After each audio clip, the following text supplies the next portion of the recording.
रूस ने अपनी सेना में 2007 में S-400 मिसाइल को शामिल किया था और इसके एक रेजिमेंट में कितनी बैटरी होती है कि ये हवा से आने वाली भी किसी भी खतरे को मार के गिरा सकता है। इसके बारे में समझते हैं ये किस तरह टारगेट को हिट करता है और इसके एक रेजिमेंट में कितनी बैटरी होती है, कितने लॉन्चर होते हैं, कितने ट्यूब और टोटल कितनी मिसाइलें होंगी और किस किस एरिया को ये कवर करेगा। रूस ने अपनी सेना में 2007 में S-400 मिसाइल को शामिल किया था। ये हवा से आने वाली भी किसी भी खतरे को मार के गिरा सकता है, 400 किलोमीटर दूर ही गिरा सकता है, चाहे वो बैलिस्टिक मिसाइल हो, क्रूज मिसाइल हो, हेलीकॉप्टर, जहाज, ड्रोन, किसी भी तरह के एरियल टारगेट को ये खत्म कर सकता है। 2018 में व्लादिमीर पुतिन का भारत में जब दौरा हुआ तो उस दौरान भारत ने 40,000 करोड़ की लागत से S-400 एयर डिफेंस मिसाइलों को खरीदा था। इसमें टोटल 5 रेजिमेंट को शामिल किया गया, 5 रेजिमेंट के लिए ये सौदा किया गया था। एक रेजिमेंट जो है वो मतलब एक मिसाइल की रेंज 400 किलोमीटर, तो आगे पीछे दोनों 400 किलोमीटर, तो हम लोग 2 रेजिमेंट पाकिस्तान की ओर खड़ा करेंगे, 2 रेजिमेंट चाइना की ओर खड़ा करेंगे और एक रेजिमेंट को हम लोग दिल्ली और उसके आसपास के एरिया को हम लोग सिक्योर करेंगे। अब ये समझते हैं ये मिसाइल काम कैसे करता है। देखिए, इस मिसाइल में ये अकेला मिसाइल नहीं, इसमें कई तरह के रडार, कई तरह के मिसाइल लगे होते हैं। कुछ दूर मार करने वाले होते हैं, कुछ ऐसे मिसाइल होते हैं जो बहुत नीचे तक उड़ के मारते हैं, कुछ बहुत ज्यादा हाइट में जाते हैं। इसमें सबसे बड़ा चीज जो होता है वो रडार ये होता है सर्विलांस रडार। ये रडार बहुत ही बड़ा होता है साइज में। यह रडार 600 किलोमीटर दूर तक निगरानी रख सकता है, लेकिन इसके मिसाइलें मारने की क्षमता 400 किलोमीटर है, तो देख तो लेगा आपको 600 किलोमीटर पे, और ये किसी भी तरह के स्टील्थ जहाज को देख सकता है। ये अभी जो इसका एडवांस वर्जन है जो भारत को मिल रहा है वो दुनिया का सबसे तगड़ा स्टील जहाज F-35 को भी पकड़ लेगा और F-22 को तो कैसे भी देख लेगा, यानी इसके पे छुपना नामुमकिन है। 600 किलोमीटर से देख लेगा और जैसे 400 किलोमीटर के दायरा में आएंगे हमला कर देगा। ये क्या करता है, 80 टारगेट को एक साथ देखता है, लेकिन ये हमला नहीं करता है। जब देख लेता है कि ये 400 किलोमीटर के दायरे में आ गए तो ये बता देता है फायर कंट्रोल रडार को। अब मिसाइल को आदेश देती है, ये निगरानी करेगा ये, क्योंकि इसकी क्षमता बहुत दूर होती है, 600 किलोमीटर तक निगरानी करेगा। और जैसे निगरानी हो गया ना, ये कह देता है कि देख तुम इसको नजर रख, हम बाकी को खोजते हैं। तो ये स्वतंत्र है और फायर कंट्रोल के लिए ये रडार होता है और यही आदेश देता है मिसाइल को जाके मारने के लिए। जैसे ये जहाज आ रही है, यहाँ पे मिसाइल आ रही है, यहाँ ड्रोन आ रहा है, तो क्या करेगा, सबसे पहले ये रडार पकड़ लेगा सबको और ये बताएगा फायर कंट्रोल रडार को, और फायर कंट्रोल रडार सब पे नजर रख लेगा। फायर कंट्रोल रडार नजर रख लिया, अब ये क्या करेगा, इनको छोड़ देगा, दूसरे को टारगेट को छोड़ देखेगा यहाँ पर, और ये फायर कंट्रोल रडार मिसाइल को आदेश देगा कि तुम इसको मार दो, ये वाली मिसाइल इसको मार दो, ये वाला इसको मार दो, मिसाइल को आदेश देगा ये। अब मिसाइल को जो आदेश दिया गया वो मिसाइल जाके मारा कि नहीं मारा, इसको देखने के लिए कमांड पोस्ट नाम का ये ट्रक होता है। इस ट्रक के ऊपर रिसीवर रडार होते हैं, ये देखते हैं सब कि मारा कि नहीं, निशाना ठीक लगा कि नहीं लगा। अगर नहीं लगा तो एक और मिसाइल मार देता है। S-400 जब भी मारता है तो 2 मिसाइल एक साथ मारता है, एक ठो से मिस होगा तो दूसरा वाला उसको हिट कर देता है। इसके ट्रक के अंदर, भले बाहर से आपको ये भद्दा दिख रहा होगा, अंदर से पूरा सिस्टम है, यही कंट्रोल करते हैं। अगर मिस हो गया तो दोबारा मारेंगे लोग उसको, किसी को बचने नहीं देंगे। अब यहाँ एक स्लाइड में आप पूरा समझिए, देखिए ये है सर्विलांस रडार, ये 600 किलोमीटर तक नजर रखेगा। जैसे टारगेट में आएंगे ये क्या करेगा, ये इसके अंदर बैठे लोग तुरंत इसको कमांड पोस्ट को इसको दे देंगे, फायर कंट्रोल वाले को, और ये लग जाएगा अब नए जहाज, नए ड्रोन को ढूंढने में, क्योंकि इसने हैंड ओवर इसको कर दिया। ये आदेश देगा मिसाइल को कि जाके मार दो, मिसाइल जाके इसे मारो। मिसाइल 2-2 निकलती है, क्योंकि एक अगर छूट गया तो दूसरा जाके मारेगा। अब इससे बचना नामुमकिन है। क्योंकि इसकी रफ्तार जो है वो मतलब 15 मेक की है। 15 मेक का मतलब होता है 5 किलोमीटर प्रति सेकंड, 1 सेकंड में 5 किलोमीटर जा सकता है। और दुनिया का कोई ऐसा जहाज नहीं है जो 1 सेकंड में 2 किलोमीटर भी जा सके। अभी मैक्सिमम 3 मेक की जहाजें आई हैं, यानी 1 सेकंड में 1 किलोमीटर। तो सबसे तेज जहाज भी है ना, तो 1 सेकंड में 1 किलोमीटर जाएगा और 1 सेकंड में 5 किलोमीटर जाएगा। तो बचना तो नामुमकिन है। और रडार देख रहे हैं, 2 रडार रखा है, एगो फायर कंट्रोल वाला रखा है, एगो बड़का रखा है, भागने ही नहीं देगा। और ये कमांड पोस्ट में लोग देखेंगे कि टारगेट लगा कि नहीं लगा, नहीं लगा तो फिर से मिसाइल मारेंगे लोग। इस तरह से इसे कंट्रोल किया जाता है। अब यहाँ पे आप एक इस तरह समझिए, ये है मेन सिस्टम। ये 5 मिनट में तैयार हो सकता है ये पूरा का पूरा, क्योंकि ये ट्रक पे रहता है। लगाइए, इसको कोई बिजली उजली की जरूरत नहीं, सारा चीज ट्रक पे, जनरेटर सब रखे हैं सब यहाँ पर। ये है मेन रडार, ये यहाँ से सिग्नल छोड़ा, आई पकड़ लिया इनको, पकड़ लिया।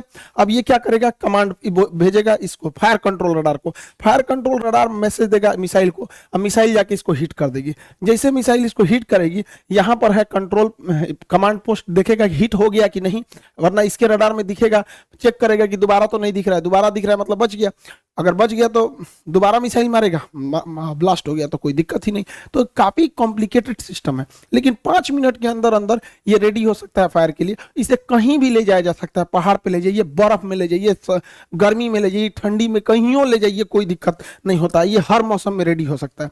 अब इसमें समझते हैं कितने लॉन्चर, बैटरी, ये सब चीजें होते हैं। देखिए इस ट्रक को कहते हैं लॉन्चर, जो ट्रक दिख रहा है लॉन्चर, हर एक लॉन्चर 4 मिसाइल ट्यूब को कैरी करता है। ये जो ट्यूब की तरह दिख रहा है इसे कैनिस्टर बोलते हैं। कैनिस्टर जो होता है ये कवर होता है मिसाइल का, जिससे कि ले जाने में इसको जर्क में चोट ना लगे, या बरसात में खराब ना हो, बरसात में पानी घुसेगा, हो सकता है कोई इलेक्ट्रॉनिक सिस्टम खराब हो जाए, या धूप हो जाएगा, ये तो ये उसका कवर होता है। तो ट्यूब, इस ट्यूब कहिए या कैनिस्टर कहिए। तो एक लॉन्चर में टोटल 4 ट्यूब यानी 4 कैनिस्टर होते हैं। आप सिंपल भाषा में समझिए तो 4 गो मिसाइल होता है एक लॉन्चर में। यहां अगर आप ध्यान से देखेंगे तो 4 गो लॉन्चर दिख रहा है, 1 2 3 4 लॉन्चर दिख रहा है। अब बात समझिए ध्यान से, 4 लॉन्चर मिलाकर, जब कभी भी 4 लॉन्चर मिला दिया जाता है, 1 2 3 4 लॉन्चर मिला देते हैं तो उसे बैटरी कहते हैं। ये टेक्निकल चीजें होती हैं आर्टिलरी की, ध्यान समझिएगा। एक बैटरी में 4 लॉन्चर होगा, सब संख्या तो ऐसे ही बढ़ गई। अब आपसे हम पूछते हैं, ध्यान से देखिए, यहां 4 लॉन्चर है तो ये भी एक बैटरी, यहां भी 4 लॉन्चर है तो ये भी एक बैटरी। टोटल आपको कितनी बैटरी दिखाई दी? अब दिख गई 2 बैटरी दिख गई। कितनी बैटरी? 2 बैटरी। 2 बैटरी को जब एक साथ मिला देते हैं तो उसी को एक रेजिमेंट कहते हैं या एक बटालियन कहते हैं। तो एक बटालियन में टोटल 2 बैटरी, हर बैटरी में 4 आपको लॉन्चर मिलते हैं, 4 लॉन्चर मिलता है। हर एक लॉन्चर में आपको 4 मिसाइलें होती हैं। अब इसको आप कंफ्यूज हो गए होंगे, इसको अच्छे से इत्मीनान से समझिए। यहाँ पे जो एक रेजिमेंट होता है, एक रेजिमेंट में 2 बैटरी होती है, हर बैटरी में 4 लॉन्चर होता है और हर लॉन्चर के अंदर 4 मिसाइलें होती हैं। एक रेजिमेंट 2 बैटरी, हर बैटरी में 4 लॉन्चर और हर एक लॉन्चर में 4 मिसाइलें होती हैं। यानी ओवरऑल हमको मतलब है मिसाइलों से कि एक रेजिमेंट में कितनी मिसाइल होगी। तो चलिए हम लोग मिसाइल निकालते हैं। तो एक रेजिमेंट में 2 बैटरी है, एक रेजिमेंट में 2 बैटरी और एक बैटरी में 4 लॉन्चर, एक बैटरी में 4 लॉन्चर। तो बताइए 2 बैटरी में कितने लॉन्चर हो जाएंगे? 8 लॉन्चर हो जाएंगे। 2 बैटरी में कितने लॉन्चर हो जाएंगे? 8 लॉन्चर। सिंपल सा तो मैथ है, कोई बहुत बड़ा तो है नहीं। 8 लॉन्चर और यहाँ 8 लॉन्चर मिल गया। अब आपको पता है कि हर लॉन्चर में यानी हर ट्रक पर, हर लॉन्चर में 4 मिसाइलें हैं। तो यहाँ पे टोटल कितने लॉन्चर हैं? 8 लॉन्चर हैं। तो मिसाइल कितने होगा? 8 चौक को 32 मिसाइल होगी।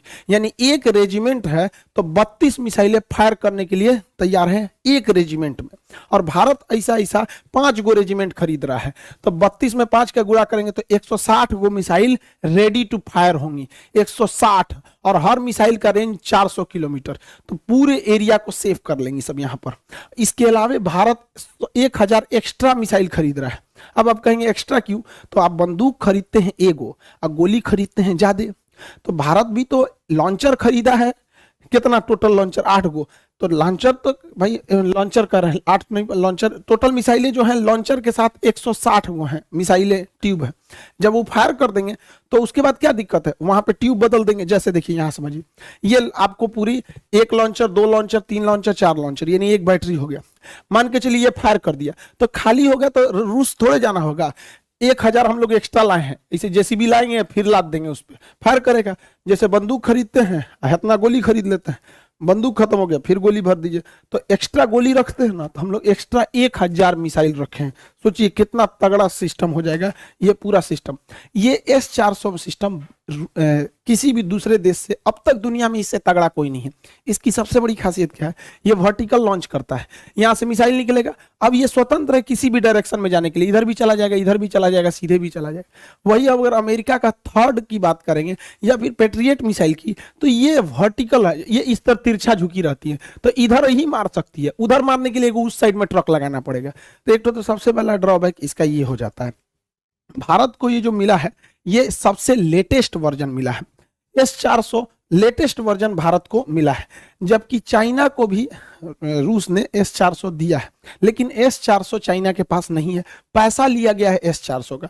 चाइना चूंकि MTCR का सदस्य नहीं है, मिसाइल टेक्नोलॉजी कंट्रोल रिलम का सदस्य भारत है, चाइना नहीं है। जो इसका सदस्य नहीं रहता है उसे आप 300 किलोमीटर से ज्यादा मारक क्षमता की मिसाइलें नहीं दे सकते। तो रूस जो उसे S-400 दिया है, तो पैसा लिया है S-400 का, अब मिसाइल दिया है S-300 ही मिसाइल दिया, तो उसकी मिसाइलों की क्षमता 300 किलोमीटर है, हम लोग की मिसाइलों की क्षमता 400 किलोमीटर, क्योंकि हम लोग जो है MTCR के हैं। दूसरा, उसका 2010 वाला मॉडल है, हम लोग का 2021 वाला 20 वाला मॉडल है, एकदम लेटेस्ट। तो ऑटोमेटिक आप सोचिए ना, 10 साल पुराना मोबाइल और अभी के मोबाइल में कितना चेंजिंग आ जाएगा। तो हम लोग एकदम लेटेस्ट है। और रूस अपने लिए बनाया है S-500, तो S-500 को शामिल होते होते 2030 आ जाएगा। तो उतना देर तक वेट तो कोई करेगा नहीं, इसकी मारक क्षमता और खतरनाक हो जाएगी। तो हम लोग अभी एकदम लेटेस्ट वर्जन पर चल रहे हैं लोग। अब समझते हैं ध्यान से आगे से। भारत ये S-400 है, ये लॉन्ग रेंज वाला है। भारत की प्लानिंग क्या है कि हमें छोटे ड्रोन से बचने के लिए आयरन डोम टाइप का रॉकेट चाहिए। ये सस्ते होते हैं, धड़ाक से मार के गिरा देते हैं, छोटे ड्रोन वगैरह के लिए। और मीडियम दूरी के लिए हमारा आकाश है ही है। और 100 किलोमीटर से 150 किलोमीटर के लिए बराक 8 मिसाइल है, और 300 से 400 किलोमीटर के लिए S-400 है। अतः अब हम लोग 4 लेयर सिक्योरिटी में, छोटे मोटे ड्रोन, फिर 30 किलोमीटर के लिए आकाश, 100 से 150 किलोमीटर के लिए बराक, और 150 किलोमीटर से ज्यादा के लिए S-400 मिसाइलें हैं। हम लोग पूरी तरह से सेफ हो जाते हैं। लेकिन अमेरिका का कहना है कि रूस चूंकि अमेरिका के मामले में हस्तक्षेप करता है, इसलिए अमेरिका ने प्रतिबंध लगाया कास्टा नियम के तहत। कास्टा के तहत अमेरिका का कहना है कि कोई भी देश अगर रूस से S-400 मिसाइल खरीदेगा तो उस पर ये लोग प्रतिबंध लगाएंगे। तुर्की ने खरीदा, उस पर भी प्रतिबंध लगा दिए। चाइना ने खरीदा, उस पर भी प्रतिबंध लगा दिए। भारत पर अभी तक इन्होंने कोई स्टेटमेंट दिया नहीं है, और ये प्रतिबंध बहुत नहीं लगा पाएंगे। हमारे पास 2 लॉजिक है। पहला, ये सब चोमू सब बकलोलवा पाकिस्तानिया, ये आए दिन खुलेआम धमकी, मंत्री है बैलाई, बिना बरस के लिए झांक रहा है इसे यहाँ। ये बैला क्या कहता है कि हम भारत पर परमाणु बम मार सकते हैं, और इसका स्टेटमेंट सुनेंगे तो कहेगा कि मुसलमानों को बचा के